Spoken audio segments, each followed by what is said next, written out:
அனுர தலைமையிலான இந்த ஒரு அரசாங்கம் இது பற்றிய பல கலவையான விமர்சனங்களை நீங்களுமே முன்வைத்திருக்கிறீர்கள். அப்படி பார்க்கின்ற பொழுது இந்த அரசுல அமைச்சு பதவிகள் பெறுவதற்கான சந்தர்ப்பம் வந்தால் எங்களினுடைய முடிவுகள் தொடர்பில் பரிசீலிப்போம் அப்படி என்று சொல்லி உங்களுடைய கருத்தொன்று நீங்கள் முன்வைத்திருந்தீர்கள். அந்த கருத்து மக்களுக்கானது என்றில்லாமல் உங்களினுடைய பதவிக்கானது என்று அப்படின்னு சொல்லி எடுத்துக்கொள்ளலாமா? இது நீங்க 2024ஆம் ஆண்டு 11ஆம் மாதம் 1ஆம் தேதி என்று ஒரு விடயமாக சொல்லியிருந்தீர்கள். ஸோ இது எப்படி சொல்லப்படுகின்றது என்றால், நீங்கள் இந்த அரசாங்கம் வருகின்ற பொழுது நிச்சயமாக உங்களுடைய எதிர்கருத்துக்களை நீங்கள் முன்வைத்திருந்தீர்கள். அப்படி பார்க்கின்ற பொழுது அப்படி சொல்லிவிட்டு அமைச்சு பதவி வந்தால் நாங்கள் அது பற்றி பரிசீலிப்போம் என்கின்ற சமயத்திலே அது மக்களுக்கான அரசியல் இல்லாமல் ஒரு பதவிக்கானதாக இருக்கின்றதா என்றது ஒரு பெரிய ஒரு கேள்வியா இருக்கு. அது உங்களுடைய இதுக்கு ஒரு பின்னணி இருக்கிறது. என்னன்னு சொன்னால் 2015ஆம் ஆண்டு மஹிந்த ராஜபக்சவுடைய ஆட்சியை முடிவு கொண்டு வர வேண்டும் என்று நாங்களும் பிரயாசப்பட்டுத்தான் மைத்ரிபால சிறிசேனவை ஜனாதிபதி ஆக்கினோம். அதில் என்னுடைய ஈடுபாடும் நிறைய இருந்தது. மைத்ரிபால சிறிசேன ஜனாதிபதியாக வந்து ரணில் விக்ரமசிங்க பிரதம மந்திரியாக நியமிக்கப்பட்ட உடனேயே அமைச்சரவையை நியமிக்கிற போது என்னுடைய பெயரும் அதில் எழுதப்பட்டிருந்தது. நாங்கள் அதனை ஏற்றுக்கொள்ளவில்லை.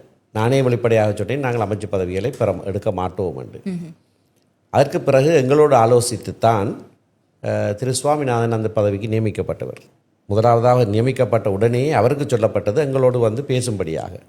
அவர் என்னையும் சுரேஷ் பிரேமச்சந்திரனையும் திரு சம்பந்தனையும் தனியாக சந்தித்து எனக்கு கொடுக்கப்பட்ட வழிகாட்டல், உங்களுடைய அமைச்சராக நான் இருக்க வேணும் என்று சொல்லி எங்களோடு பேசித்தான் அந்த பதவியை எடுத்தவர். நாங்கள் அமைச்சு பதவி எடுக்க மாட்டோம் என்கின்ற ஒரு கொள்கையோடு இருந்தவர்கள். அந்த ஆட்சி காலம் முடிவுகிற சமயத்தில் அல்லது அந்த ஆட்சி காலத்தின் போது பலர் எங்களுக்கு கொடுத்த ஒரு அழுத்தம், நீங்கள் அமைச்சு பதவிகள் எடுத்திருக்க வேண்டும் என்பது. நாங்களும் அந்த ஆட்சி காலத்திலே பல சம்பவங்கள் எங்களால் செய்ய முடியாமல் இருந்தது. நாங்கள் எதிர்க்கட்சியில் இருந்து கொண்டு ஆதரவு கொடுத்தாலும் பல விடயங்கள் செய்ய முடியாமல் இருந்தது. விசேஷமாக கல்முனை பிரதேச செயலக விஷயம். அப்போ சம்பந்தன் ஐயா சொல்லுவார், அவர்கள் அமைச்சரவையில் இருக்கிறார்கள், நாங்கள் எதிர்க்கட்சியில் இருக்கிறோம், அவர்கள் சொல்கிறதானே நடக்கும் என்று. பலர் எங்களுக்கு கொடுத்த அழுத்தம் அது. ஆகவே இப்படியான ஒரு சந்தர்ப்பம் வருகிற வேளைகளிலே அதை எடுத்தெடுப்பிலேயே நிராகரிக்காமல் அதை குறித்தும் ஆலோசிக்க வேணும் என்பதுதான் நான் சொன்ன கருத்து. அதை குறித்தும் ஆலோசிக்க வேணும், சாதக பாதகங்களை நாங்கள் ஆலோசிக்க வேண்டும். நான் அண்மையிலே வெளிப்படையாக இப்போ ஒரு மாதத்துக்கு முதல் தான் இதை பகிரங்கமாக சொல்லியிருக்கிறேன். எனக்கு அமைச்சு பதவி தருவதாக அருண்குமார் சேனாக்க சொன்னவர். நான் பகிரங்க உண்மை ஒன்றில் அண்மையிலே சொல்லியிருந்தேன். ஜனாதிபதி தேர்தலுக்கு முதல் நாங்கள் எல்லா தரப்பினரையும் சந்தித்து தமிழ் அரசியல் தீர்வு சம்பந்தமாக அவர்களோடு பேசியிருக்கிறோம். அதனால்தான் அனைத்து ஜனாதிபதி வேட்பாளர்களுடைய தேர்தல் விஞ்ஞாபனங்களிலே எங்களுடைய விஷயத்தை குறித்து நல்ல கருத்துக்கள் இருக்கின்றன. ஏனென்றால் நாங்கள் அனைவரையும் அதை சொல்ல வைத்தோம். யாருக்கு ஆதரவு என்று சொல்லாமல் இருந்து கொண்டு அதை செய்தோம். அந்த வேளையிலே நீங்கள் என்னை ஜனாதிபதி வேட்பாளராக ஆதரித்தால் உங்களை நீதி அமைச்சு பதவி கொடுப்போம் என்று நாங்கள் உத்தியோகபூர்வமாக தீர்மானித்திருக்கிறோம். ஊழல் ஒழிப்பு, அரசியலமைப்பு உருவாக்கம் போன்ற விடயங்கள் உங்கள் கையிலே கொடுக்கப்படும். ஊழல் ஒழிப்பு சம்பந்தமாக நான் தலையிடவே மாட்டேன், நீங்களாகவே அதை செய்யலாம் என்று சொல்லி நேரடியாக சொல்லப்பட்டிருந்தார். அப்படி சொல்லப்படுகின்ற சமயத்தில் நீங்கள் அதற்கு நான் அதை மறுத்தேன். உடனடியாக எனக்கு கொடுத்து பிரயோசனம் இல்லை. எங்களுடைய கட்சி இன்னும் தீர்மானிக்கவில்லை யாரை ஆதரிப்பது என்று. கட்சி தீர்மானத்தின்படி தான் நாங்கள் நடப்போம் என்று நான் அந்த தனிப்பட்ட ஆஃபரை நான் அப்பவே நான் நிராகரிச்சிட்டேன். அப்படி கூறிவிட்டு அதன் பின்னராக நீங்கள் அமைச்சு பதவி கிடைத்தால் அந்த முடிவை நாங்கள் பரிசீலிப்போம் என்று சொல்லி வருகின்றது முன்னுக்கு முரணானது இல்லை. அது முரணானது இல்லை. பரிசீலிப்போம் என்று சொல்றது என்ன, கட்சியாக தனிப்பட்ட ரீதியாக நான் ஒருபோதுமே பதவி சார்ந்தது கிடையாது. அது அப்படி இருக்குன்னா அப்பவே நான் எடுத்திருப்பேன். அதுக்கு முதல்ல அதையும் நான் இப்போ ஒரே நேரத்தில் தான் சொல்லியிருந்தேன். நான் அதுக்கு முதல்ல கோட்டாபய ராஜபக்ச ராஜினாமா செய்து ரணில் விக்ரமசிங்க பிரதம மந்திரியாக வருகிற வேளையில் என்னை பிரதம மந்திரி பதவியை எடுக்க சொல்லி ஒரு முன்மொழி ஒன்று இருந்தது. அனுரகுமார திசாநாயக்கவும் விஜித்த ஹேரத்தும் என்னுடைய வீடு தேடி வந்து என்னிடத்தில் கேட்டார்கள், நீங்கள் பிரதம மந்திரி பதவியை எடுங்கள் என்று. அதற்கு முதல் ஒரு கட்சித் தலைவர்கள் கூட்டத்தில் டிலான் பெரேரா அந்த முன்மொழிவை சொல்லியிருந்தார், எல்லாருக்கும் முன்பாகவே சொல்லியிருந்தார். நான் அதனை ஏற்றுக்கொள்ளவில்லை. இவர்கள் வீட்டை வந்து கேட்டபோது நான் ஏற்றுக்கொள்ளவில்லை. நான் சொன்னேன், அப்போ அதுக்கான சந்தர்ப்பம் இதுவே இல்லை, அப்படியாக செய்ய முடியாது, இல்லை ஒரு தற்காலிகமாகவது செய்யுங்கள் என்று கேட்டார்கள். நான் அதனை மறுத்திருந்தேன். பிறகு பாராளுமன்றம் ஒரு ஜனாதிபதி தெரிவை செய்கிற போது அனுரகுமார் திசாநாயக்க எனக்கு தொலைபேசி எடுத்து சொன்னார், நானும் போட்டியிட போகிறேன் ஜனாதிபதியாக, என்னுடைய பிரதம மந்திரியாக உங்களுடைய பெயரை நான் அறிவிக்க விரும்புகிறேன் என்று கேட்டார்.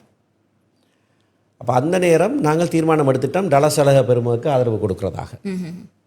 அப்போ நான் அனுரகுமார் திசாநாயக்கு சொன்னேன், உங்களுடைய கட்சியில் 3 பேர் தான் இருக்கிறீங்க, உங்களுக்கு 3 ஓட் தான் கிடைக்க போகுது. உங்களுக்கு 3 ஓட் கிடைக்கல எல்லாரும் சிரிப்பார்கள், உங்களுடைய பிரதம மந்திரி கூட உங்களுக்கு வாக்களிக்க இல்லையே என்று எல்லாரும் சிரிக்க போகிறாங்க, அப்படியா தயவு செய்தால் சொல்ல வேணாம்னு சொன்னேன். சரி, நான் அதை சொல்லலைன்னு விட்டார். ஆனால் அந்த தெரிவு நடந்த பிறகு பாராளுமன்றத்தில் அந்த தெரிவு நடந்து ரணில் விக்ரமசிங்க வந்து 2ஆவதாக டலசலக பெருமை, இவருக்கு 3 ஓட் தான் கிடைச்சது. தெரிவு நடந்து முடிந்த உடனே 3 பேரும் பேசினார்கள் பாராளுமன்றத்தில். முதல் ரணில் விக்ரமசிங்க நன்றி சொல்லி பேசினார், டலசலக பெருமை பேசினார், அடுத்தது அனுரகுமார் திசாநாயக்க பேசினார். அவர் பேசுகிற போது இதை சொன்னார், பதிவில் இருக்குது, பாராளுமன்ற ஹன்சாட்டில் பதிவில் இருக்குது. அவர் சொன்னார், எங்களுடைய சிந்தனை எப்படியாக இருந்தது என்றால், வடக்கை சேர்ந்த என்னை திரும்பி பார்த்து என்னை காட்டினார், சுமந்திரன் பிரதம மந்திரியாக வந்திருக்க வேண்டும் என்பதுதான் எங்களுடைய சிந்தனையாக இருந்தது என்று பகிரங்கமாக சொல்லி இன்றைக்கும் ஹன்சாட்டில் அது இருக்குது. நான் ஏன் இதை இப்போ சொல்கிறேன்னு சொன்னால், இப்படியாக விமர்சனம் செய்கிறவர்களுக்கு இதுகள் ஒன்றும் தெரியாது. அமைச்சு பதவி மட்டுமில்லை, பிரதம மந்திரியாக கூட அதை விட உங்களுக்கு பெரிய வாய்ப்புகள் வந்தும் அதனை தட்டி அது ஒரு விஷயமே அல்ல. என்னை பொறுத்தவரையில் அது ஒரு பெரிய விஷயமே இல்லை.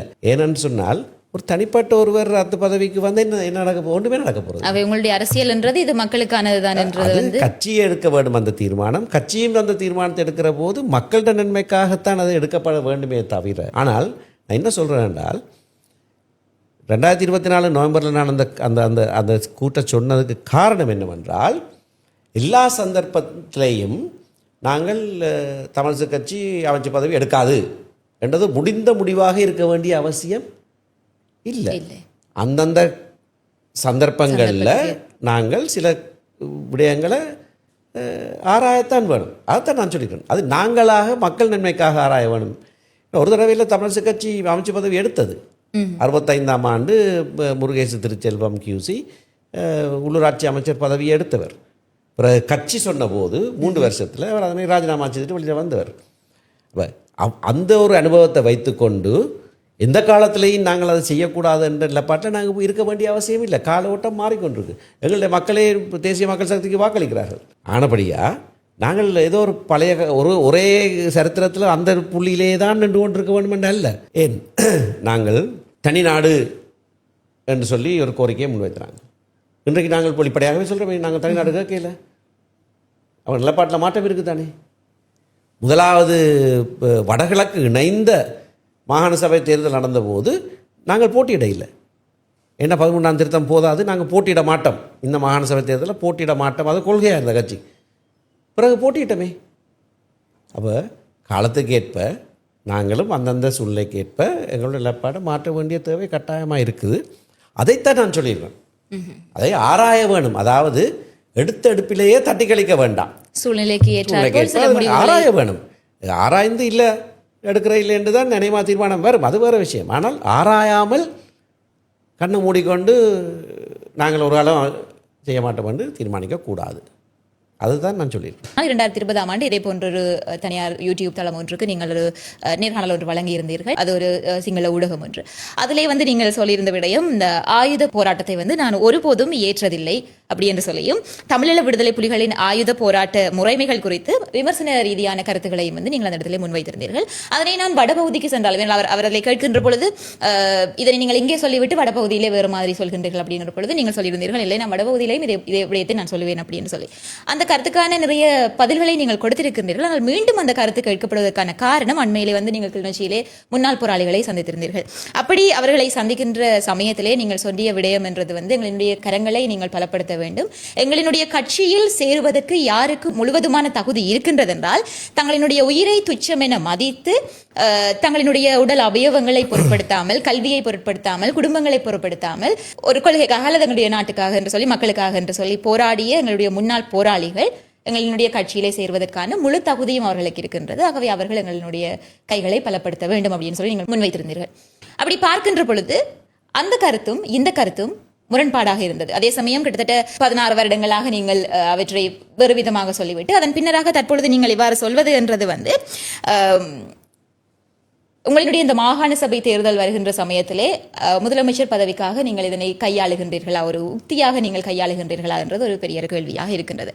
அதே சமயம் இன்னும் ஒரு விடயமுமே நான் பார்த்திருந்தேன். என்ன அப்படின்னு சொன்னால், திருகோணமலையை சேர்ந்த ஒரு முன்னாள் போராளி ஒருவர், நான் இந்த முன்னாள் போராளிகள் தொடர்பான விடயங்களை ஒரு கோர்வையாகவே நான் உங்கள் முன்னிலை முன்வைத்தால் அது பற்றிய விளக்கத்தை நீங்கள் தரக்கூடியதாக இருக்கும். ஒன்று நீங்கள் அந்த சிங்கள ஊடகத்திலே கொடுத்த ஒரு விடயம், அதுவும் தற்பொழுது நீங்கள் பேசிடக்கூடிய விடயமும் நிச்சயமாக முரண்பாடாக இருக்கின்றது. அது பார்க்கின்ற பொழுது தெரிகின்றது. இதற்கு நீங்கள் விளக்கம் கொடுத்துவிட்டு அடுத்த விடயத்துக்கு போகலாம் என்று நினைக்கின்றீர்களா அல்லது ஒரு விதமான முரண்பாடுமே கிடையாது? ஆகவே இதுக்கான ஒரு விளக்கத்தை நீங்கள் கொடுத்துவிட்டு செல்வது நல்லது. அதாவது உங்களுடைய அந்த கருத்துடன் ஒப்பிடுகின்ற பொழுது அப்பொழுது நீங்கள் எங்களுடைய போராட்டத்தை ஏற்காதவர் இப்பொழுது போராளிகள் மீது திடீர் கரிசனையாக இருக்கிறது எதற்காக என்றதுதான் பொதுவான ஒரு சந்தேகம், கேள்வி எல்லாமே. இதற்கான பதில் உங்களுடையது என்னதாக? எந்தவித முரண்பாடும் கிடையாது. அதாவது சமந்தவுக்கு நான் கொடுத்த சிங்கள மொழியிலே கொடுத்த பேட்டியிலே நான் சொன்ன கருத்து தான் இப்பொழுதும் நான் சொல்லுகிற கருத்து. அதற்கு முன்னரும் நான் சொன்ன கருத்தும் அதுதான். அதாவது 2013ஆம் ஆண்டு நினைக்கிறேன், 14ஆம் ஆண்டு ரவிராஜ் நினைவு பேருரை ஒன்றை நான் ஆற்றியிருந்தேன். நீண்ட நினைவு பேருரை ஒன்று. அது சிடி வடிவத்திலே எல்லாம் அந்த நேரத்தில் பலருக்கு விநியோகிக்கப்பட்டது. அதிலே தெளிவாக நான் இந்த கருத்தை சொல்லியிருந்தேன். அதாவது எனக்கு ஆயுதத்தில் நம்பிக்கை இல்லை. எனக்கு ஆயுதத்தில் நம்பிக்கை இல்லை என்பது என்னுடைய தனிப்பட்ட நிலைப்பாடு. அதற்கும் ஒரு ஆயுத போராட்டம் நடந்ததை நான் ஏற்றுக்கொள்ளவில்லை என்று சொல்வதற்கு நிறைய வித்தியாசம் இருக்குது. அந்த வித்தியாசத்தை புரிந்தோ புரியாமலோ பலர் உடனடியாக முரண்பாடு, அப்போ இவர் ஆயுத போராட்டத்தை ஏற்றுக்கொள்ளவில்லை. ஆயுத போராட்டத்தை ஏற்றுக்கொள்ளவில்லைன்னா ஒரு இடத்தும் சொன்னது கிடையாது, எங்கேயும் சொன்னது கிடையாது. சமுதித்தோட இன்டர்வியூவை பார்த்தீங்கன்னு சொன்னால் அவர் என் மீது குற்றம் சாட்டுகிறார். நீ ஒரு புலி பயங்கரவாதி, நீ ஆதரவாக.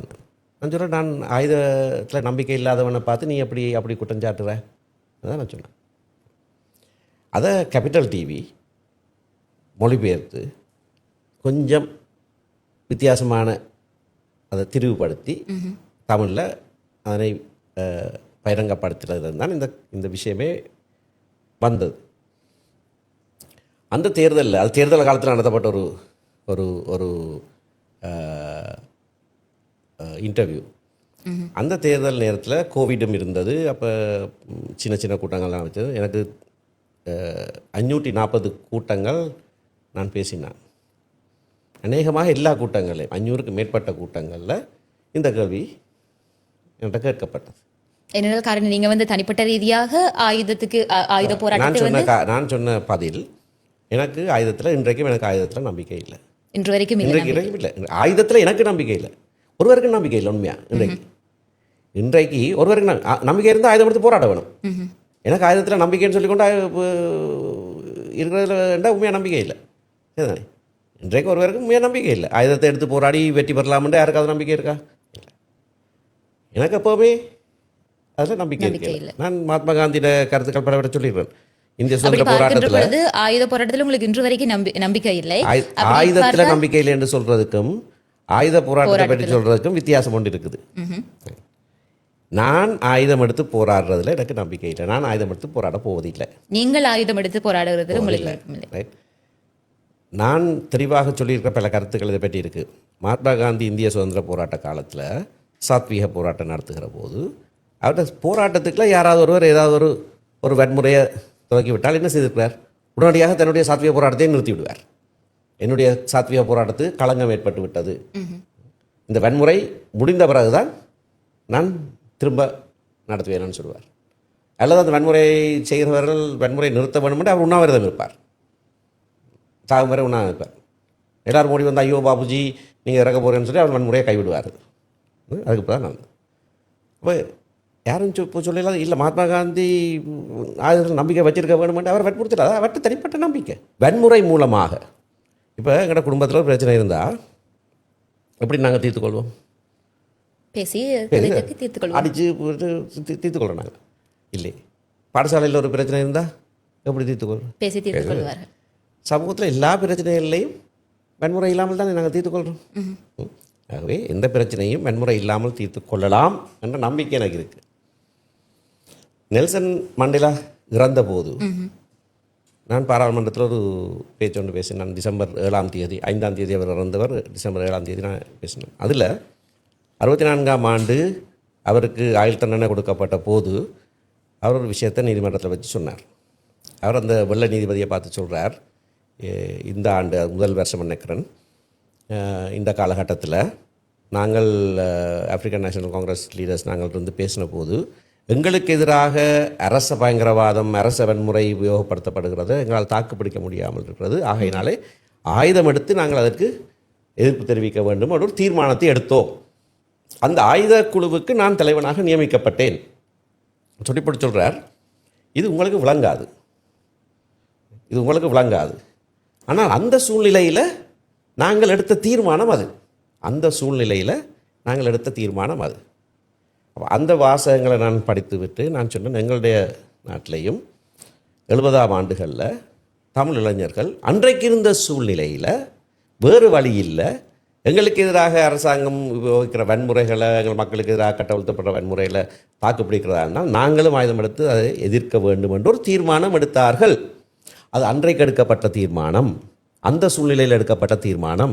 அது சரியா பிள்ளையாண்டு தீர்மானிக்கிற அதிகாரம் எங்களுக்கு கிடையாது, நாங்கள் இன்றைக்கு செய்யலாம். ஏன்னா அந்த இன்றைக்கு இருக்கிற சூழ்நிலை வித்தியாசம். இன்றைக்கு இருக்கிற சூழ்நிலையில் யாராவது தமிழ் சமூகத்தில் ஆயுதம் எடுத்து போராட வேண்டும் என்று சொல்லுவார்களா? ஒருவர் கூட சொல்ல மாட்டார். இன்றைக்கு இருக்கிற சூழ்நிலை வேறு ஒரு சூழ்நிலை. இதுதான் என்னுடைய நிலைப்பாடு.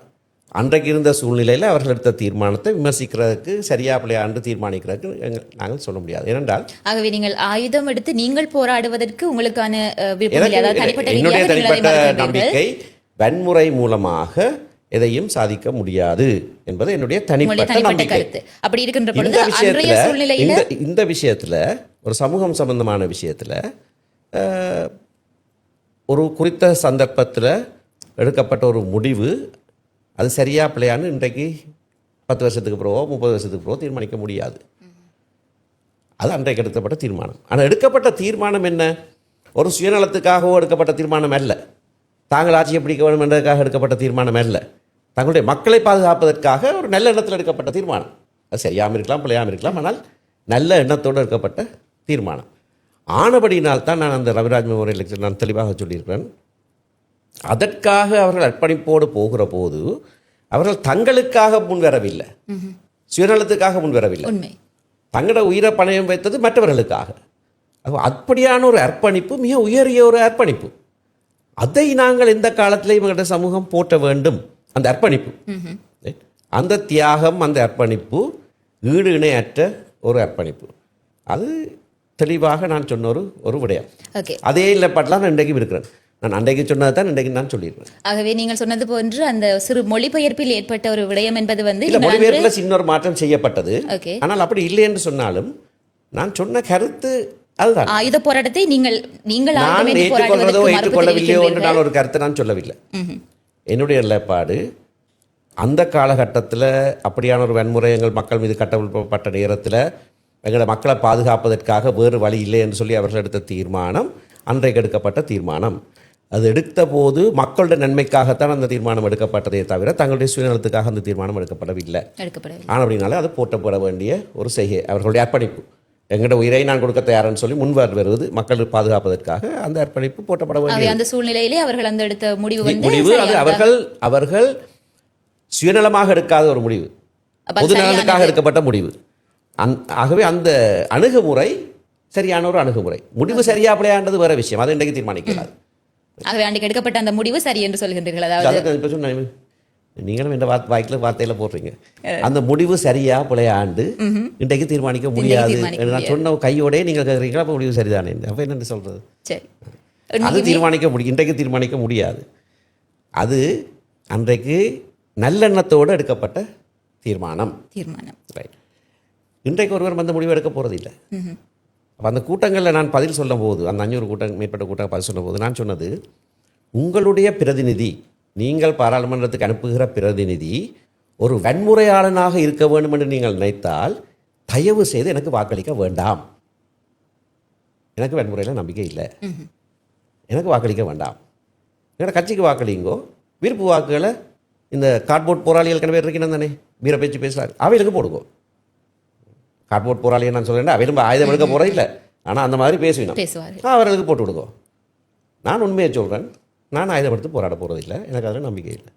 உங்களோட பிரதிநிதி வன்முறையாளனாக இருக்க வேண்டும் என்றால் தயவு செய்து எனக்கு வாக்களிக்க வேண்டாம் என்று தான் நான் பிரச்சாரம் செய்தேனே தவிர, நான் சும்மா மக்கள்கிட்ட உணர்ச்சியில் தூண்டி விட்டு எங்கள்கிட்ட இப்போ இந்த படை இருக்குது அந்த படை இருக்குது நாங்கள் இப்போ அந்த கதையெல்லாம் நான் கதைச்சது கிடையாது. இன்னொரு விஷயம், முன்னாள் போராளிகள் சம்பந்தமாக 2012ஆம் ஆண்டு எங்களுடைய கட்சியிலே அது சம்பந்தமான ஒரு பிரேரணை வந்தபோது அதை ஆதரித்த ஒரே ஒருவன் நான் தான். இது நான் சொல்கிறது மட்டுமில்லை, அந்த நேரத்திலேயே ஆஸ்லோவில் ஒரு இன்டர்வியூவில் திரு வித்யாதரன், அப்போ அவருங்கிற மத்திய செயற்குள்ளே இருந்தவர், அவர் சொன்ன காணொலி ஒன்று இருக்குது. அவர் சொல்கிறார், நான் இதை கொண்டு வந்தபோது அதுக்கு ஆதரவாக பேசியது சுமந்திரன் ஒருவர் மட்டும்தான். ஒரு தலைவர் சொன்னார், எந்த புத்துக்குள்ளே எந்த பாம்பு இருக்கோ தெரியாது, அதை பேசாமல் விட்டுடுவாமன். இன்னொரு தருணத்தில் இன்னொருவர் சொன்னார், அவர் இப்பவும் இருக்கிறார், உண்மையான போராளிகள்லாம் குப்பி கடிச்சு செத்துருப்பான், இப்போ இருக்கிறவன் எல்லாம் உளவாளிகள் என்று. அப்புறம் அந்த செய்தி வழி வந்தபோது, இல்லை நான் சொல்லலை, நான் அப்படி ஒரு ஆளும் சொல்லலைன்னு சொல்லிட்டார். ஆனால் நாங்கள்லாம் இருந்து நாங்கள் அவர் சொல்லல, சரியா? நான் அப்படியான நிலைப்பாடு எடுத்தவன இல்லை. நான் அவர்கள் கட்சிக்குள்ளே வர வேணும் என்ற நிலைப்பாடு அன்றிலிருந்து இன்று வரை ஒரே நிலைப்பாடைத்தான் வச்சிருக்கிறேன். ஆனால் இந்த விமர்சனங்கள் நான் பார்க்குறேன், அது நான் திடீரென உங்களுக்கு அவர்கள் மேலே பாசம் வந்திருக்கேன், அப்படி இல்லை, அதே நிலைப்பாட்டில் நான் இருக்கிறேன். இப்போ தான் கட்சியிட கட்டுப்பாடு என்ற கைக்கு வந்திருக்குது. அன்றைக்கு நான் அந்த நிலைப்பாட்டை சொன்ன போது நான் ஒருவன் தான் நிலைப்பாட்டை சொன்னேன், கட்சி அதை ஏற்றுக்கொள்ள இல்லை. ஆனால் இன்றைக்கு கட்சி தலைவரும் நானும் அதை செய்யத்தான் வேணும் என்ற நிலைப்பாட்டில் இருக்கிறோம். கட்சி கட்டுப்பாடு எங்கள் கையில் இருக்குது. ஆகவே நாங்கள் சொல்கிறோம், வந்து சேருங்க ஒன்று, அவ்வளோதான். ஓகே, உங்களுடைய கருத்துல இருந்தே நான் ஒரு கேள்விக்கு போகலாம் என்று நினைக்கிறேன், அதாவது உங்களுடைய பதிலில் இருந்து நான் ஒரு கேள்விக்குள்ளே போகலாம் என்று நினைக்கின்றேன். அன்றைய காலத்தில் எட்டப்பட்ட முடிவு வந்து இன்றைக்கு நாங்கள் அது சரியா பிழையா என்று விவாதிக்க முடியாது, அது ஒரு புறம் இருக்கட்டும். ஆனால் அவர்களினுடைய அந்த தியாகத்தை, அவர்களினுடைய அந்த போராட்டத்தை நாங்கள் மதிக்க வேண்டும். அதாவது தங்களினுடைய உயிர்கள் எல்லாவற்றையுமே விட்டு ஒன்றையும் பொருட்படுத்தாமல் போராடினார்கள், அவற்றை மதிக்க வேண்டும், நாங்கள் அவற்றை போற்ற வேண்டும் என்று சொல்லி தற்பொழுது நீங்கள் சொன்னீர்கள். அதில் இருந்து நான் ஒரு கேள்வியை கேட்கின்றேன். நேற்றைய தினம் ஒரு தனியார் ஊடகம் ஒன்று ஒரு காணொலி ஒன்று உங்கள் தொடர்பாக வெளியிட்டிருந்தது. நேற்றைய ஒரு இரவு வேளை அந்த காணொலி நான் பார்த்திருந்தேன். அப்பொழுது அவர்கள் பதிவேற்றி ஒரு மணித்தியாலயங்கள் இருக்கும். அதிலே ஒரு காணொலி ஒன்றை அவர்கள் பதிவேற்றியிருந்தார்கள். ஒரு முன்னாள் போராளி ஒருவர் தன்னுடைய ஒரு அனுபவத்தை பகிர்ந்தார். என்ன அப்படின்னு சொன்னால், 2019ஆம் ஆண்டு 21ஆம் தேதி ஈஸ்டர் குண்டு தாக்குதல் இலங்கையில் நடந்தது. அதன் பொழுது திருகோணமலையை சேர்ந்த முன்னாள் போராளி அவருக்கு வந்து பயங்கரவாத தடுப்பு பிரிவில் இருந்து அவருக்கான ஒரு கடிதம் வருகின்றது. அவருக்கும் அவருடைய ஒரு சில போராளிகள் நண்பர்களுக்கும் வந்து கடிதம் வருகின்றது விசாரணைக்காக கொழும்பு பயங்கரவாத தடுப்பு பிரிவுக்கு வரும்படியாக.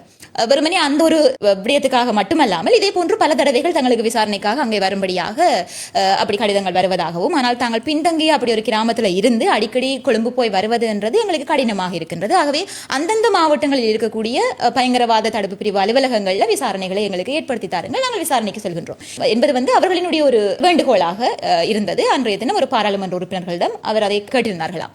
ஆனால் அதுக்கு அவர்கள் தாங்கள் முடிவெடுக்கின்றோம் என்று சொல்லி இன்று வரைக்கும் அதற்கான தீர்வுகள் தங்களுக்கு எட்டப்படவில்லை என்று சொல்லியிருந்தார். அந்த பாராளுமன்ற உறுப்பினர் யார் இவர் என்றது வந்து சொல்லவில்லை. ஆனால் அதிலே அவர்களுடைய பெயர் குறிப்பிட்டிருக்கிறார். அப்படின்னு சொன்னால் அதன் பின்னராக உங்களை தொலைபேசி அழைப்பெடுத்து உங்களிடம் கேட்டதாகவும் அது பற்றி கேட்ட சமயத்தில் நீங்கள் வந்து காட்டமான ஒரு பதிலை சொல்லியிருந்தீர்கள் அப்படின்னு சொல்லி நீங்கள் தற்பொழுது சொல்லுகின்றீர்கள் இல்லையா, போராளிகளை வந்து நாங்கள் மதிக்க வேண்டும், அதை போற்ற வேண்டும் அப்படின்னு சொல்லி. ஆனால் அன்று அந்த போராளி உங்களிடம் தொலைபேசி அழைப்பெடுத்து கேட்ட பொழுது நீங்கள் ஒரு காட்டமான பதிலை சொன்னீர்கள் அப்படின்னு சொல்லியும், அதாவது முன்னாள் போராளிகள் தொடர்பாக நாங்கள் எந்த விதமான அக்கறையும் காட்ட மாட்டோம், அது தொடர்பாக எங்களுடன் பேச வேண்டாம் அப்படி என்று சொல்லி நீங்கள் சொல்லியதாக அந்த ஒரு பதிவு இருக்கின்றது. இது நேற்றைய தினம் இந்த காணொலியை பதிவேற்றிருக்கிறார்கள். வேண்டுமென்றால் நான் அந்த காணொலியை உங்களுக்காக போட்டு காட்டலாம்.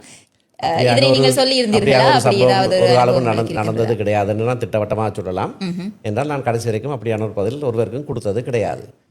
இது இப்படியான தொலைபேசி அழைப்புகள் எனக்கு ஏராளமாக வரும். ஒரு வாரத்தில் ஒரு 3 நாள் அழைப்பாவது வரும். நான் அப்படியான விடயங்களில் அவர்களுடைய விஷயத்தை கேட்டு அவர்கள் போய் எப்படியாக அதை அணுக வேண்டும் என்று அவர்களுக்கு ஆலோசனை சொல்லியிருக்கிறேனே தவிர இப்படியாக நான் ஒருவருக்கும் நான் சொன்னது கிடையாது. யாராவது என்னன்னு சொல்லலாம். ஆனால் எனக்கு தெரியும், அன்றைக்கு கூட கிளிநொச்சியில் நடந்த கூட்டத்தில் என்றால் அந்த காணொலியும் அவர்கள் அப்படியே போட்டிருக்கிறார்கள். அது யாரும் போடலாம், என்ன இவர் இப்படி சொன்னார் அப்படி சொன்னார்ன்னு சொல்லி. அன்றைக்கு கிளிநொச்சியில் நடந்த கூட்டத்தில் கூட ஒருவர் அதுக்கென்று தயாராக வந்திருந்தார். தன்னுடைய ஃபோனில் எல்லாம் எழுதி வச்சிருந்து வாசித்து கேட்டார். காணொலி பார்த்திருந்தேன். அவர் எனக்கு சொன்னார், 2012ஆம் ஆண்டு நீங்கள் சிறைச்சாலைக்கு வந்திருந்தீங்கள், வந்திருந்த போது நீங்களே உங்களை பார்த்துக்கொள்ளுங்கோ என்று இந்த மாதிரி தான் ஏதோ நீங்கள் பதில் சொன்னீங்கள் என்றெல்லாம் எனக்கு சொன்னார். அப்போ நான் பிறகு அவரோட உரையாடுகிற போது நான் எத்தனை தடவை உங்களை சந்திப்பேன், ஒரு 5 தடவைகள் வந்து சந்திச்சிருப்பீங்கள். தனியாக வந்து நீங்கள், அமைச்சருடைய வந்து நீங்கள், விக்னேஸ்வரனோட வந்து நீங்கள், சாயந்தரோட வந்து நீங்கள், விநாயகமூர்த்தியோட வந்து எல்லாம் நிறைய கதைகள் சொன்னார். ஆனால் பிறகு அந்த குற்றச்சாட்டு சொல்ல இல்லை. பிறகு இல்லை எங்களெல்லாம் முடிவிக்கிறாங்க, நீங்கள் தான் உதவி செய்து நீங்கள்ன்றதை நான் ஏற்றுக்கொள்கிறேன்றதையும் சொன்னார். நான் கேட்டேன், ஒரே தடவையில் 217 பேர் விடுவிக்கப்படுறதுக்கு யார் காரணமாக இருந்தேன். அப்போ இன்னொரு போராளி முன்னால் இருந்தவர் சொன்னார், ஐயா சுமந்திரன் ஐயா நீங்கள் தான் அதுக்கான வேலை செய்ய. நான் அவர்கிட்ட கேட்டான், எங்களுக்கு 16 பாராளுமன்ற உறுப்பினர்கள் இருந்தவர்கள் அந்த காலத்தில். யாராவது ஒருவர், நான் எங்கள் கட்சியில் மெட்டாக்களை பற்றி குறை சொல்லல, ஆனால் வேறு யாராவது ஒருவர் உங்களுடைய விடுவிப்பு சம்பந்தமாக உங்களோடு ஈடுபட்டவர்களா அவரே சொல்கிறார், குற்றஞ்சாட்டுவரே சொல்கிறார், இல்லை நீங்கள் மட்டும் தான் அதை செய்தீங்க. அப்போ நான் அவரை திருப்பி கேட்டேன், அதில் செய்தால்கிட்ட தான் நீங்கள் வந்து திருப்பியும் கேள்வியும் கேட்குறீங்க. அதில் ஒரு ஈடுபாடு இல்லாமல் இருந்தவர்கள் பற்றி ஒரு விமர்சனமும் கிடையாது. அவர் அப்படியாக வேறு ஏதோ நிகழ்ச்சிகளில் தான் கேள்வி கேட்டவர் என்றால் அரசியல் தலைவர்கள் சம்பந்தமாகவும் கேள்வி கேட்டார். அப்போ சாயந்தரம் எழுப்பி அவர்கிட்ட சாயந்தரம் அவர்கிட்ட சொன்னார், யாராவது எழுதி கொடுக்குறத கொண்டு வந்து நீங்கள் கேட்குறீங்க, குறைஞ்சது அவர்களை காட்டி கொடுக்காமல் இருக்க வேணுமே, நீங்களே அவர்களை காட்டி கொடுக்குறீங்கள், ஏன் ஸ்ரீதரனை பற்றி கேள்வி கேட்குறீங்கள், ஏன் விக்னேஸ்வரனை பற்றி கேள்வி கேட்குறீங்கள், அப்படி செய்தால் நீங்கள் அவையில் காட்டி கொடுக்குறதா இருக்கே, அவை சொல்லி கொடுத்தது தானே வந்து நீங்கள் கேட்குறீங்கன்னு சொன்ன உடனே மெதுவாக அது பின்னால் ஒரு ஸ்க்ரீன் இருந்தது, மெதுவாக அந்த ஸ்க்ரீனுக்காக வலிக்கிட்டு வெளியில் போய் மிச்ச பதிலையும் கேட்காமல் வெளியால் போய் ஓடி போயிட்டார். வெளியால் சரியா ஓடி போயிட்டார். அப்போ அது யாரோ சொல்லி வந்து கேட்டு, ஆனால் அவருக்கு தெரியும், ஏன்னா நான் நேரடியாக அவர்கிட்ட கேட்குற போது அவர் சிரிச்சு கொண்டு சொல்கிறார், இல்லை ஐயா நீங்கள் தான் வந்தீங்க, நீங்கள் எல்லாம் செஞ்சீங்கன்னு சொல்கிறார். ஆனால் யாரோ விட்டு வந்து எடுக்கிறார். அப்போ அப்படி காணொலிகள் வரும். எந்த போராளிக்கும் நான் எப்போவுமே போராளி மட்டும் இல்லை, இன்றைக்கு பயங்கரவாத தடுப்பு சட்டத்துக்கு கீழே விசாரணைக்கு வரும்படியாக அழைக்கப்பட்டிருக்கிறோம் என்று நேற்று முந்தின நாள் கூட யாரோ ஒரு ஒரு யூடியூபர் தான் திருவண்ணாமலையோ அங்கே கிழக்கு மாநிலத்திலேருந்து எனக்கு ஃபோன் பண்ணி கேட்டவ, ஒரு பெண் பிள்ளை கொழும்புக்கு வர சொல்லியிருக்கு, நாங்கள் போகிறது பாதுகாப்பா ஐயா சொல்லி கேட்டார். நான் சொன்னேன், இப்போ நிறைய பேருக்கு அவர்கள் நான் அவட்ட கேட்டால் உங்களுக்கு பணம் வந்திருக்கு அவங்களோட அக்கௌண்ட்டுக்கு, அவர் சொன்னால் வந்திருக்கு வழியில், அது சம்மந்தமாகத்தான் அவர் எனக்கு தெரிஞ்ச அளவில் அது சம்மந்தமாக தான் நான் விசாரிக்கணும். ஆனபடியாக நீங்கள் போய் அதுக்கான விளக்கத்தை சொல்லிட்டு வாங்கோ. இதுகால வரைக்கும் எவரும் கைது செய்யப்பட்டதாக எனக்கு தெரியாது. அப்போ சட்டத்தரணியோட போகிறேன்னு சட்டத்தரணியோட போகிறது நல்லதல்ல. இந்த சட்டத்தரணியோட போனால் அவர்களுக்கும் சில பல சந்தேகங்கள் வரும். ஆனபடியாக உங்களோட பக்கத்தில் ஒரு பிரச்சனையும் இல்லைன்னு சொன்னால் நீங்கள் போய் அப்படியான ஆலோசனை தான் நான் நாளாந்தம் கொடுத்து கொண்டு இருக்கிறேன். நான் அவருக்கும் எந்த விதமான காரணமான பதில் சொன்னது கிடையாது, சொன்னதில்லை. அப்படி பார்த்தால் நான் உங்களுடைய பதில்களில் இருந்தால் என்னுடைய அடுத்தடுத்த கேள்விகளை என்னால் தொகுக்கக்கூடியதாக இருக்கின்றது. ஏற்கனவே நான் கேள்விகளை தொகுத்திருந்தாலும் இப்பொழுது நான் உங்களுடைய பதிலில் இருந்து ஒரு கேள்வியை எடுக்கின்ற பொழுது ஒருவேளை மக்கள் சிந்திக்கலாம் என்ன அப்படின்னு சொல்லி சொன்னால், இது ஏற்கனவே பேசப்பட்டு அவர்கள் அவருடைய பதிலுக்கு ஏற்றாற்போல் இவர் கேள்வி கேட்கின்றார் என்ற மாதிரியாக யோசிக்கலாம். ஆனால் அதனையும் நான் இங்கே தெளிவுபடுத்த வேண்டும். நான் தொகுத்து வந்த கேள்விகளில் அவர்களுடைய பதிலில் இருந்து எனக்கு அடுத்தடுத்த கேள்விகளை என்னால் இணைக்கக்கூடியதாக இருக்கின்றது. அதன் அடிப்படையில் நான் உங்களிடம் கேட்டுக்கொண்டு போனேன். அதனால் தான் நீங்கள் போராளிகளை போற்றுகின்றீர்கள் என்று சொல்கின்ற சமயத்திலே திடீரென நேற்று உங்களுக்கான கேள்விகளை நான் தயார்படுத்தி கொண்டிருக்கின்றேன். அந்த ஊடகத்தில் இருந்து குறிப்பிட்ட காணொலி வருகின்றது. நீங்கள் காட்டமான பதிலை அந்த போராளியை கொடுத்திருந்தீர்கள். முன்னாள் போராளிகள் குறித்து நாங்கள் எந்தவித அக்கறையும் காட்ட மாட்டோம் அப்படி என்று சொல்லி, அப்படி இருக்கின்ற பொழுது நீங்கள் இப்பொழுது சொன்னீங்கள் அப்படி நான் யாருக்குமே சொன்னதில்லை அப்படின்னு பார்த்தால், நான் ஏற்கனவே உங்களிடம் இந்த ஆன்லைன் சேஃப்டி ஆக்ட் பற்றியுமே கதைக்க வேண்டும் என்று இருந்தேன். ஆகவே அதனை நான் இப்பொழுதே இங்கே அதை இணைத்துக் கொள்ளலாம் என்று நினைக்கிறேன். அதான் பின்னராக இருந்தது அந்த கேள்வி. நான் அதனை இங்கே தொகுத்துக் கொள்கின்றேன். என்று சொல்லி சொன்னால், அப்படி என்றால் நீங்கள் அப்படி செய்யவில்லை, அப்படி சொல்லவில்லை என்கின்ற பட்சத்திலே அது குறிப்பிட்ட அவர்கள் வெறுமனே தாங்களாக வந்து அதை கதைத்து போடவில்லை. குறிப்பிட்ட அந்த போராளியினுடைய காணொலியை இணைத்திருக்கிறார்கள். அதிலே அப்படி பார்த்தால் தெரியாது, நீங்கள் சொல்வதன்படி பார்க்கின்ற பொழுது யாரிடனும் கதைக்கவில்லை என்கின்ற பட்சத்திலே அது ஒரு பொய்யான காணொலியாக இருக்கலாம், இல்லாமலும் போகலாம், அது எங்களுக்கு தெரியாது. ஆனால் அப்படி ஒருவேளை அது பொய்யன்னு சொல்லி சொன்னால், இந்த ஆன்லைன் சேஃப்டி ஆக்ட் என்று சொல்லி வருகின்ற பொழுது இன்றைக்கு சமூக ஊடகங்கள் நிறையவே பொய்யான தகவல்களை பரப்பினால் அதற்கு எதிராக நாங்கள் நடவடிக்கை எடுக்க முடியும் இல்லையா? இது சார்ந்துமே நீங்கள் ஆரம்பத்திலே அந்த சட்டத்தினை நீங்கள் எதிர்த்தீர்கள், அதன் பின்னராக அதனை இப்பொழுது ஆதரிக்கின்றீர்கள் அப்படி என்று சொல்லி உங்கள் மீது பல விமர்சனங்கள் இருக்கிறது. அது சார்ந்தும் நீங்கள் பதில் அளித்திருக்கின்றீர்கள். அந்த பதிலையுமே நான் பார்வையிட்டேன். அதாவது அதற்கான எதிர்ப்பு என்றது ஒரு தனிப்பட்ட ஒரு விடயமாக இருக்கிற ஒரு குழுவினூடாக அது செல்ல வேண்டும் என்பதை நீங்கள் எதிர்த்திருந்தீர்கள். அது மட்டும் அதில் பல விஷயங்கள், அதில் எதிர்க்க வேண்டிய விஷயங்கள் இருக்கிறது. அதனை நீங்கள் குறிப்பிட்டு சொல்லியிருந்தீர்கள். ஆகவே அதிலே வந்து அது அந்த கேள்விக்கான முழு விளக்கமும் இருக்கின்றது. ஆகவே மீண்டுமாக அந்த விளக்கம் நீங்கள் கொடுக்க வேண்டிய அவசியம் கிடையாது இந்த காணொலியிலையும். ஆனால் ஒரு விஷயத்தை சொல்ல வேண்டும். ஒரு சட்டத்தரணி ஒருவர் இது சம்பந்தமாக சட்டம் தவறு என்று சொல்லுகிறார், ஆனால் அந்த சட்டத்தை பாவிக்கலாம் என்று அப்படி அவர் சொல்லலாம் என்று கேட்டதுக்கு யாரோ ஒருவர் சட்டத்தரணி இல்லாத ஒருவர் ஒரு குறிப்பொன்று எழுதியிருந்தார். எனக்கு அது நன்றாக பிடித்திருந்தது. இந்த அரசியலமைப்பு சட்டம் நாங்கள் ஏற்றுக்கொள்ளாத உண்டு, இந்த அரசியலமைப்பு சட்டம் கூடாது, இது மாற்றப்பட வேணும் என்று சொல்லுகிற நீங்களே இந்த அரசியலமைப்பு சட்டத்துக்குள்ள அடிப்படை மனித உரிமை வழக்குகள் நிறைய தாக்கல் செய்திருக்கிறீர்கள் தானே என்று. உண்மை. அது சட்டத்தரணி இல்லாத ஒருவர் சொன்ன ஒரு கருத்து மிகவும் நல்ல கருத்தாக எனக்கு பட்டது. ஸோ அந்த அடிப்படையில் வந்து சிறப்பான ஒரு பதிலும் கூட. நான் என்னுடைய கேள்விகளுக்குள்ளே வருவேனாக இருந்தால், குறிப்பிட்ட அந்த ஊடகம் தவறான கருத்தை உங்கள் மீது பரப்பி இருக்கின்றது அப்படிங்கிற பட்சத்தில் நேற்றைய தினம் வெளியிட்ட அந்த காணொலிக்கு இன்றைய தினம் நீங்கள் அதற்கான நடவடிக்கை எடுப்பீர்களா? இதுகால வரைக்கும் நான் அப்படியான நடவடிக்கை எதுவும் எடுத்தது இல்லை. ஒரே ஒரு தடவை எடுத்திருக்கிறேன்.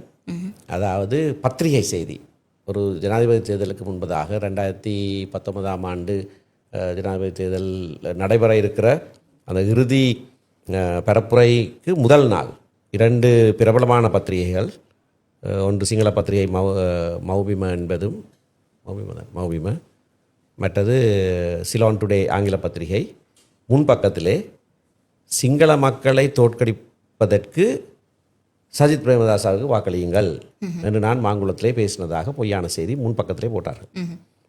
பிறகு பார்த்தால் அதுக்கு 2 நாளைக்கு முதல் இன்னொரு பத்திரிகை, திறன பப்ளிஷ் பண்ணுற பத்திரிகை, அருண் என்கின்ற பத்திரிகை, உள்ளே 11ஆம் பக்கத்தில் என்னமோ அவர்கள் போட்டிருந்தார்கள் அதே செய்தி. அந்த செய்தியைத்தான் அடுத்து இவர்கள் போட்டிருந்தார்கள். நான் உடனடியாக முறைப்பாடு செய்தேன். ஏனென்றால் அது தேர்தலையும் பாதிக்கக்கூடிய ஒரு செய்தி. நான் அப்படியே அதுக்கு கிட்டவாக எந்த கருத்து கூட பேசினதும் இல்லை. முற்று முழுதான பொய்யான செய்தி. ஆகவே அது சம்பந்தமாக நான் அவதூறு வழக்கு, மான நஷ்ட வழக்கு 3 வழக்குகள் அந்த 3 ஊடகங்களுக்கும் எதிராக தாக்கல் செய்திருக்கிறேன். ஒவ்வொன்றும் 1000 கோடி ரூபாவுக்கு நான் தாக்கல் செய்திருக்கிறேன். அதில் முதலாவதாக பிரசுரித்த அருண பத்திரிகை அதை ஏற்றுக்கொண்டு தாங்கள் தவறுதானன்னு சொல்லி அப்பழுக்கற்ற திரு சுமந்திரனுடைய என்ன சொல்ற நன்மதிப்புக்கு களங்கம் ஏற்படுத்தியதற்காக அவரிடத்திலே மன்னிப்பு கோருகிறோம், இது முற்றுமுழுதான பொய்யான செய்தி என்று சொல்லி அவர்கள் பிரசுரித்திருக்கிறார்கள். ஒரு டோக்கன், அதாவது சும்மா குறித்த ஒரு பணம் எனக்கல்ல, நான் நாமினேட் பண்ண ஒரு சேரிட்டிக்கு அவர்கள் செலுத்தியும் இருக்கிறார்கள். அது தீர்க்கப்பட்டு விட்டது. மற்ற 2 வழக்கும் நிலுவையில் இருக்குது. ஆகவே அதில் எவ்வளவு காசு கிடைக்குதுன்னு பார்ப்போம். அப்போ அதை தவிர நான் வேறு எந்த ஊடகங்களுக்கும் எதிராக, எந்த தமிழ் பத்திரிகைக்கு எதிராகவோ எந்த ஊடகங்களுக்கு எதிராகவோ இதுவரை நான் நடவடிக்கை எடுத்ததில்லை. இல்லை அப்படி நான் சொல்லலை, எடுக்க போவதில்லைன்னு சொல்லலை, எடுக்க வேணும், ஆனால் எடுக்காமல் இருக்கிறேன். இப்பொழுது நான் சொன்ன இந்த விடயத்துக்கு எதிராக எடுப்பீர்களா? அதுதான் என்னுடைய கேள்வி. அதை நான் தீர்மானிக்கிறேன். எனக்கு அந்த காணொலியை நான் இன்னும் பார்க்கவும் இல்லை. அது பார்க்க இப்படி எத்தனையோ இருக்குது. இதுக்கெல்லாம் நான் நடவடிக்கை எடுத்துக்கொண்டு இருந்தால் இப்போ 10,000 15,000 வழக்குகள். ஒருவேளை இதுக்கு நீங்கள் நடவடிக்கை எடுக்காவிட்டால் அது உங்களால் உறுதிப்படுத்த முடியாமல் தானே இருக்கும். காரணம் வந்து அந்த நபரினுடைய காணொலியை இணைத்திருக்கின்றார்கள். அப்படி பார்க்கின்ற பொழுது இதை விட மோசமான எத்தனையோ இருக்குது.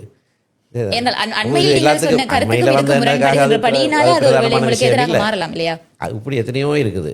இந்த 15-16 வருஷ காலத்தில் நான் சந்தித்த எத்தனையோ அவதூறான விஷயங்கள் இருக்குது. நான் நடவடிக்கை எடுத்ததில்லை. ஏனென்னு சொன்னால் ஒரு விதத்தில் பொது வாழ்க்கையில் வந்தால் இப்படியாக சில விடயங்கள் நாங்கள் முகம் கொடுக்கத்தான் வேணும் என்றது. ஆனால்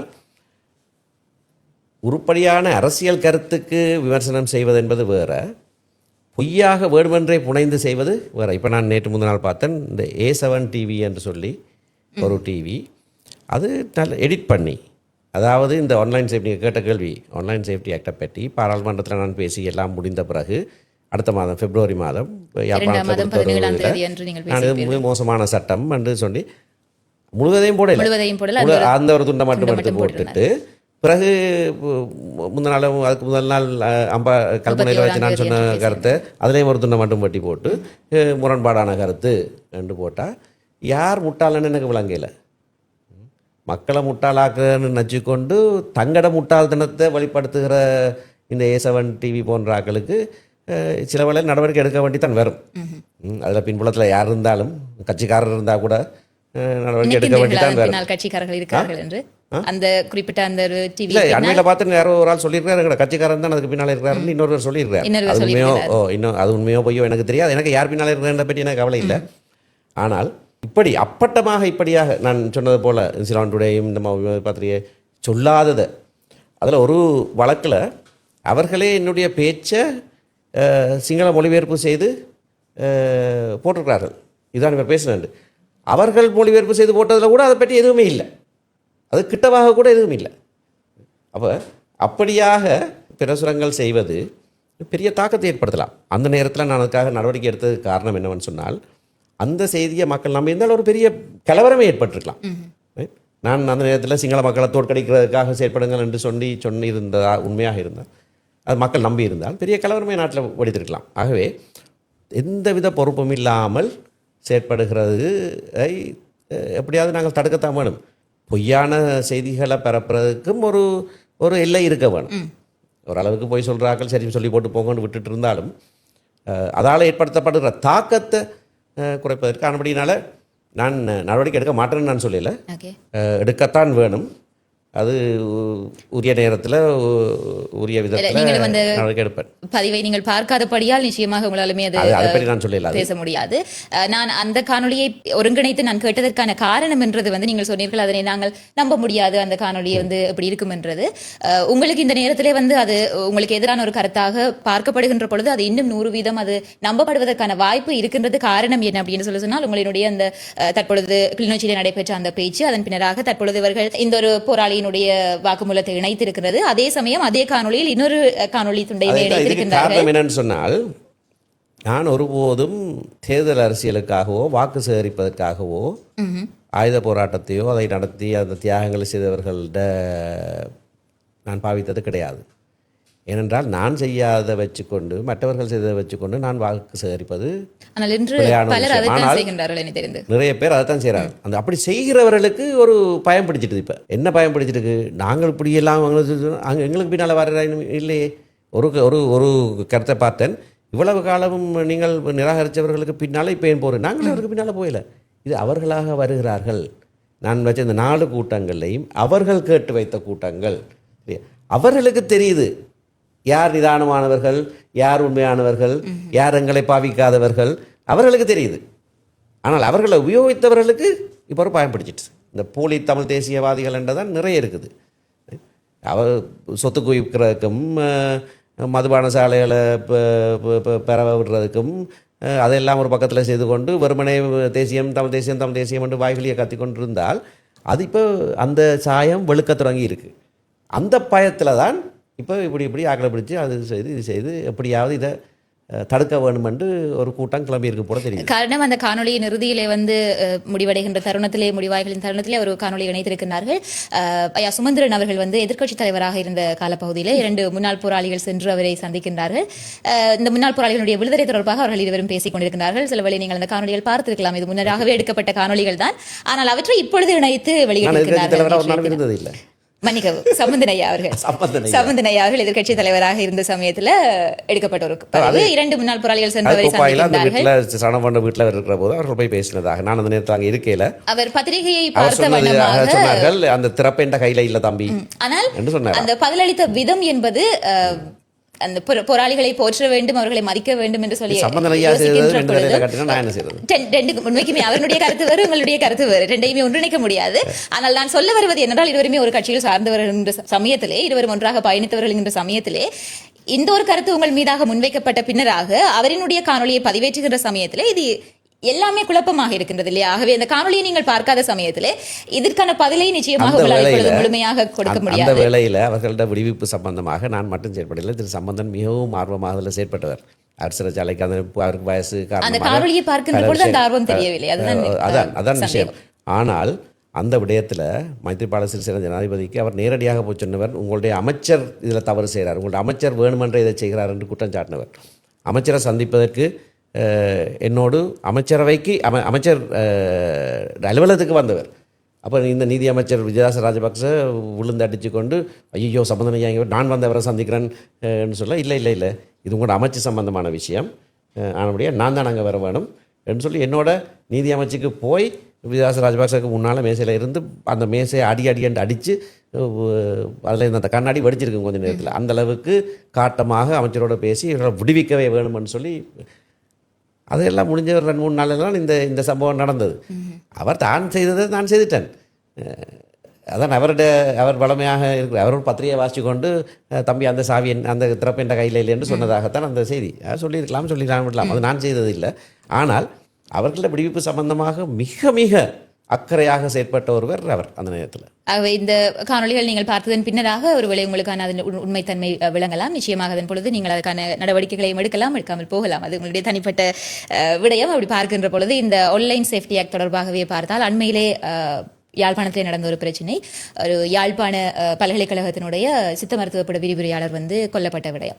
அது தொடர்பாக உங்கள் சார்ந்து ஒரு செய்தி பரப்பப்பட்டது. ஆரம்பத்திலே ஒரு முகநூல் பக்கத்தில் இருந்து அந்த செய்தி பரப்பப்பட்டது.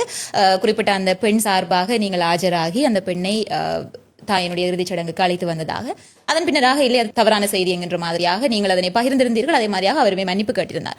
ஆனால் அதே சமயம் மீண்டுமாக அவர் ஒரு பதிவு ஒன்று போட்டிருந்தார். என்ன அப்படின்னு சொன்னால், அந்த பதிவிலே அவர் சொன்னது நீங்கள் நேரடியாக அவர்களை சந்தித்ததாகவும், அந்த இடத்திலே அவர் சிறைச்சாலைகள் இல்லாமல் போலீஸ் நிலையத்திலிருந்து அழைத்து வரப்படுகின்ற சமயத்திலே அவருடைய புகைப்படங்கள் காணொலிகள் வெளியிலே போகக்கூடாது, யாரும் எடுக்க வேண்டாம், மீறி எடுத்தால் கைது செய்யப்படுவீர்கள் என்கின்ற மாதிரியாக நீங்கள் சொன்னதாகவும், அது மட்டுமல்லாமல் தொடர்ச்சியாகவும் அந்த இடத்திலே அவருடைய உறவினர்கள் அப்படி கேட்டுக்கொண்டதற்கு இணங்க நீங்கள் அந்த பெண்ணை அங்கு அழைத்ததாகவும் அழைத்து வர முயற்சிகள் செய்ததாகவும் குறிப்பிட்டிருந்தார். ஆகவே அந்த இடத்திலே அந்த நபர் சொல்லியிருக்கக்கூடிய தான் செய்த தவறு என்றது அந்த பெண் சார்பாகவா நீங்கள் நீதிமன்றத்தில் ஆஜராகி அந்த பெண்ணை நீங்கள் இங்கே கொண்டு வந்தீர்கள் அப்படி என்று சொல்லி தான் கேட்க தவறிவிட்டேன், அதனால் தான் இவ்வளவு குழப்பம் என்கின்ற மாதிரியாக அவர் பதிவேற்றியிருந்தார்.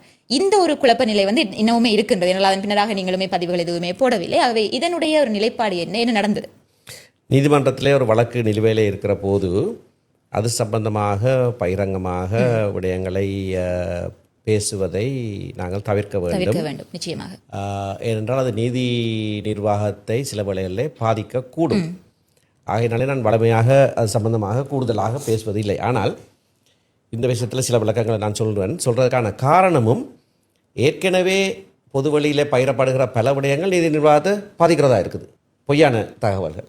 ஆகவே அதை சீர் செய்ய வேண்டிய ஒரு தேவையும் இருக்குது. இந்த விடயத்திலே சில தெளிவுபடுத்தல் அவசியம் என்ற காரணத்தினால கொலை செய்யப்பட்ட திருமதி தயாளினி திலீபனுக்காக ஏறத்தாழ 15 வருடங்களுக்கு முதல் அவர் சார்பாக நான் நீதிமன்றத்தில் ஆஜராகியிருக்கிறேன். அவர் என்னுடைய கட்சிக்காரர். அந்த வழக்கோடு சம்பந்தப்பட்ட வேறு சில வழக்குகளையும் நான் கையாண்டிருக்கிறேன் அவருடைய மகனுக்காகவும். அண்மை காலத்தில் அவருடைய மகள் சம்பந்தமாகவும் நான் ஆலோசனைகள் வழங்கியிருக்கிறேன். நேரடியாக நீதிமன்றத்தில் ஆஜராக விட்டாலும் வேறு சட்டத்தரணிகளை ஒழுங்குபடுத்தி கொடுத்துருக்கிறேன். அவருடைய மகளுக்கு எதிராக குடும்ப வன்முறை வழக்கொன்று நிலுவையிலே இருக்கிறது. வேறு சில வழக்குகள் இருக்கின்றன. அது சம்பந்தமாக அந்த வேளையில் தாய்க்கும் மகளுக்கும் சேர்ந்துதான் அவர்கள் ஒன்றாகத்தான் அவருக்கு ஆலோசனை கொடுத்துருக்கிறேன். இந்த சம்பவம் நடந்த பிறகு அவருடைய மகன் இந்த சந்தேக நபர்கள் கைது செய்யப்படுறதுக்கு முதலே தாயை காணவில்லை என்ற நேரத்திலேயே என்னோட தொடர்பு கொண்டவர் என்றால் அந்த குடும்பத்துக்கு சட்ட ஆலோசகராக நீண்ட காலமாக செயல்பட்டார். நானும் போலீசாரோடு தொடர்பு கொண்டு மகன் சொன்ன கருத்துக்கள் பலவற்றை அவர்களோடு பகிர்ந்து கொண்டு கண்டுபிடிப்பதற்கான பல நடவடிக்கைகளில் நான் ஈடுபட்டேன். பிறகு சந்தேக நபர்கள் கைது செய்யப்பட்ட பிறகு, தாயினுடைய சடலமும் கண்டுபிடிக்கப்பட்ட பிறகு, மகன் என்னிடத்திலே சொன்னார், உடனடியாக இறுதிச் சடங்குகள் செய்ய வேண்டியதாக இருக்கிறது. அதை செய்கிற போது தன்னுடைய தங்கை தன்னிடத்திலே கேட்டதாக, நான் இறுதிச் சடங்கிலே பங்கு பெற வேண்டும் என்று தன்னிடத்திலே கேட்டதாக சொன்னார். அதைத்தான் போலீஸாருக்கும் சொல்லியிருப்பதாக சொன்னார். அதை ஒருக்கா செய்துதாங்க ஒன்று என்னிடத்திலையும் கேட்டார். ஆகவே பாதிக்கப்பட்ட தரப்பு சார்பாக அவருடைய மகனுடைய கோரிக்கை சம்பந்தமாக நான் போலீஸாரோடு நானும் பேசியிருக்கிறேன். அது சாத்தியமா இல்லையா, நீங்கள் அதை பார்த்து செய்யுங்கள், அவ்வளோதான். அது போலீஸார கையில் இருந்த விஷயம். அது நான் முடிவெடுக்கவும் இல்லை, நீதிமன்றத்தில் அதுக்கான கோரிக்கை வைக்கவும் இல்லை, எதுவுமே நடக்க இல்லை. போலீஸார் தாங்கள் சில நடவடிக்கைகள் எடுத்தார்கள். பாதிக்கப்பட்ட தரப்பு சார்பாகத்தான் நான் நீதிமன்றத்தில் ஆஜரானான்.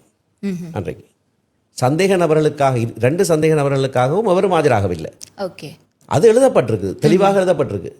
பாதிக்கப்பட்ட சார்பாக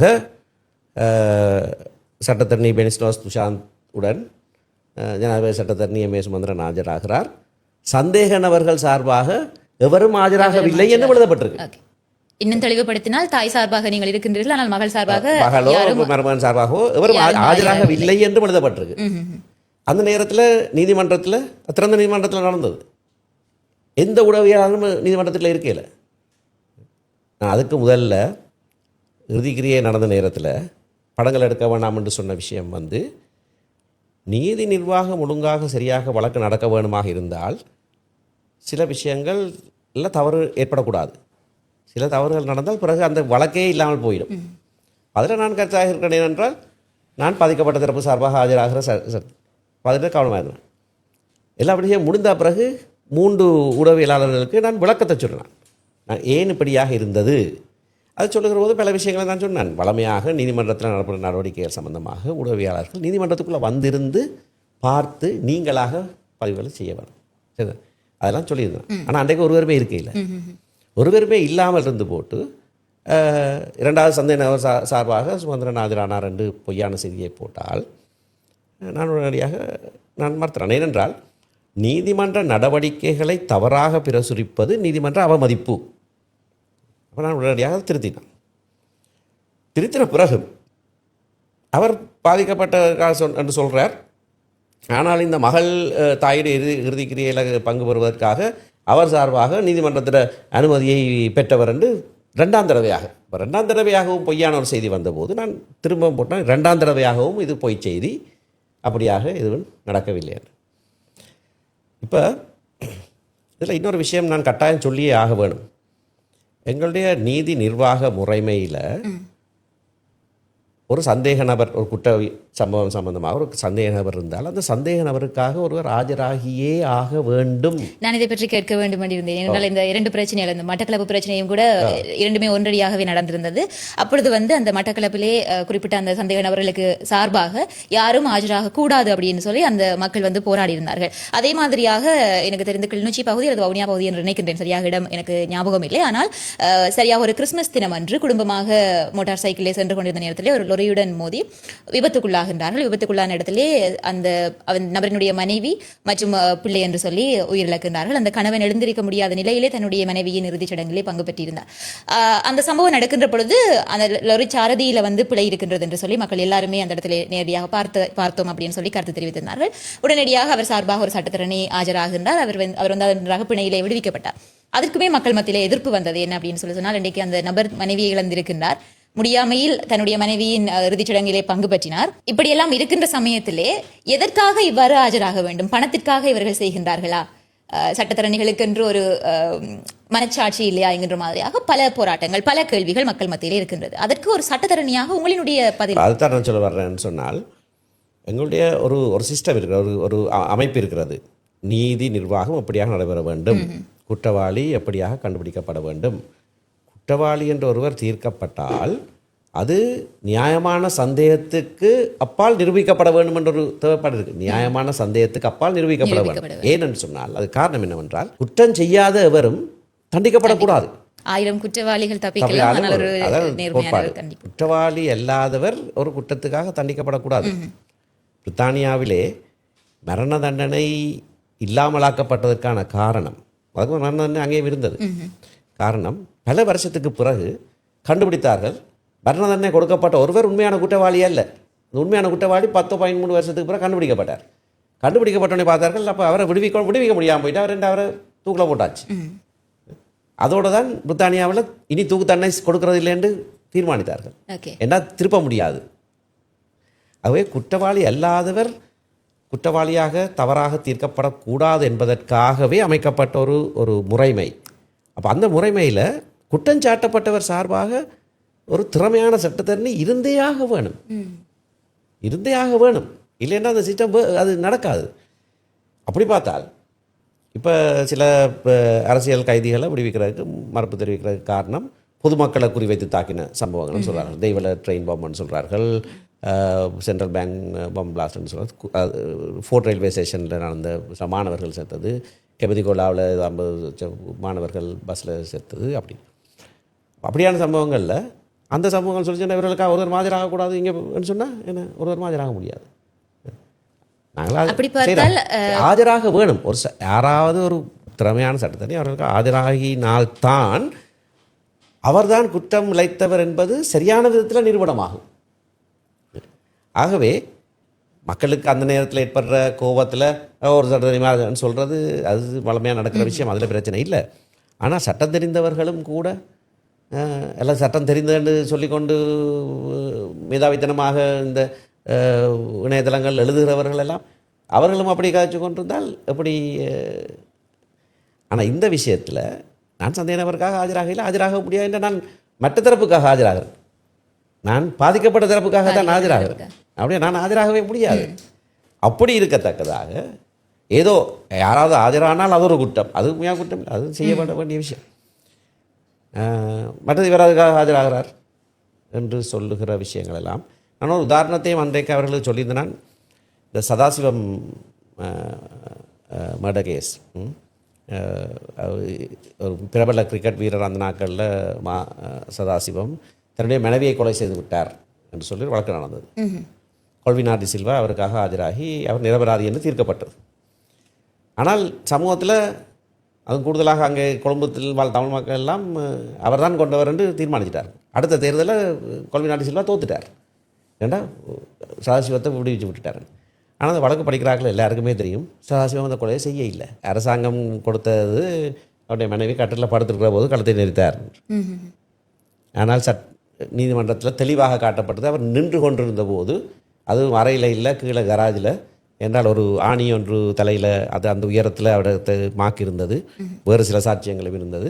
நின்று கொண்டிருந்த போது அவருடைய வேலைக்காரனாக இருந்த வில்லியம் என்றவர் தான் அந்த கொலை செய்தது இப்போ எல்லாருக்கும் தெரியும்.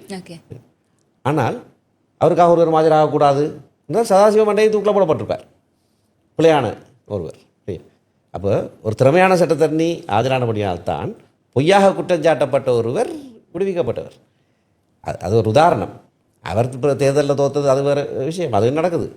ஆனால் நீதி நிர்வாகம் சரியாக நடக்க வேணுமாக இருந்தால் குற்றஞ்சாட்டப்பட்டவர்களுக்கு சார்பாக சட்டத்தரணிகள் ஆஜராவது அவர்களுடைய கடமை, மறக்கக்கூடாது. ஆனால் அது இந்த விஷயத்தில் அதுக்கும் இதுக்கும் தொடர்பு இல்லை. நான் குற்றஞ்சாட்டப்பட்டவர்களான ஆஜராகவே இல்லை. என்னுடைய விஷயம் என்னவா இருக்கும்? இதில் சரியானவர்கள் கண்டுபிடிக்கப்பட்டு சரியான விதத்தில் அது நிரூபிக்கப்பட வேணும் என்பதற்காகத்தான் நான் வேலை செய்வேன். அவர்களுக்காக ஆஜராகிறவர்கள் மற்ற பக்கத்தில் வேலை செய்வார். நீதிமன்றம் தான் தீர்ப்பு கொடுக்கும். தீர்ப்பு கொடுக்குறது நீதிமன்றமாக தான் இருக்க வேணுமே தவிர இந்த ஊடக போராளிகள் அல்ல. சரியான முறையில் தீர்க்கப்பட வேணும். ஆகவே இந்த விளக்கங்கள், நான் இன்றைக்கு உங்களுக்கு இந்த விளக்கத்தை சொன்னாலும் திருப்பி இந்த கேள்வி வந்து கொண்டு தான் இருக்க போகுது. அது விளங்காமல் செய்கிறதும் இல்லை, ஏதாவது சொல்ல வேணுமென்றதுக்காக சொல்லிக் கொண்டிருக்கிற கருத்துக்கள்.